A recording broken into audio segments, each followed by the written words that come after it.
ఒక అపజయము విజయానికి నాంది. అది ఎలానో చెప్తా చూడండి. ఏ మరియు బి అనే ఇద్దరు విద్యార్థులు ఒక ఉన్నతమైన పరీక్షకు ప్రిపేర్ అయ్యారు. ఈ ప్రిపేర్ అయిన సందర్భంలో ఏ అనేవాడు తన లక్ష్యాన్ని పూర్తి చేసి విజయం సాధించాడు. బి అనేవాడు కొద్ది మార్కులలో సాధించలేకపోయాడు. ఈ బి అనేవాడు ఏ అనేవాడిని చూసి ఈర్ష్య పడకుండగా, అసూయ పడకుండగా ఏబి ఇద్దరు కలిసి ప్రిపేర్ అయ్యాం. ఏ అనే వ్యక్తి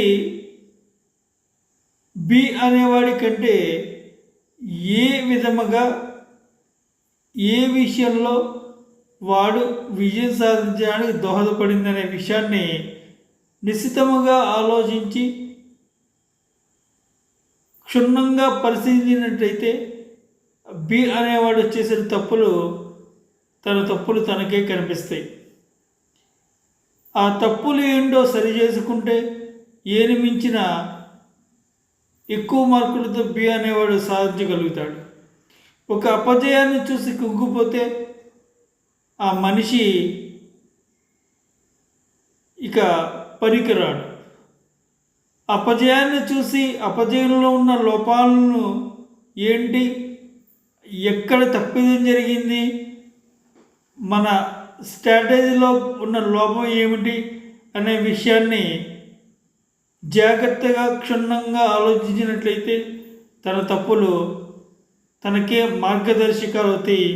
తను లక్ష్యాన్ని సునాయాసంగా సాధించగలుగుతాడు. దయచేసి సబ్స్క్రైబ్ చేయండి. ఇంకా మరిన్ని మోటివేషన్ వీడియోలు మీ ముందుకు తీసుకొచ్చే ప్రయత్నం చేస్తాను. లైక్ చేయండి, థమ్స్ అప్ సింబల్ని యాక్టివేషన్ చేయండి. Thank you.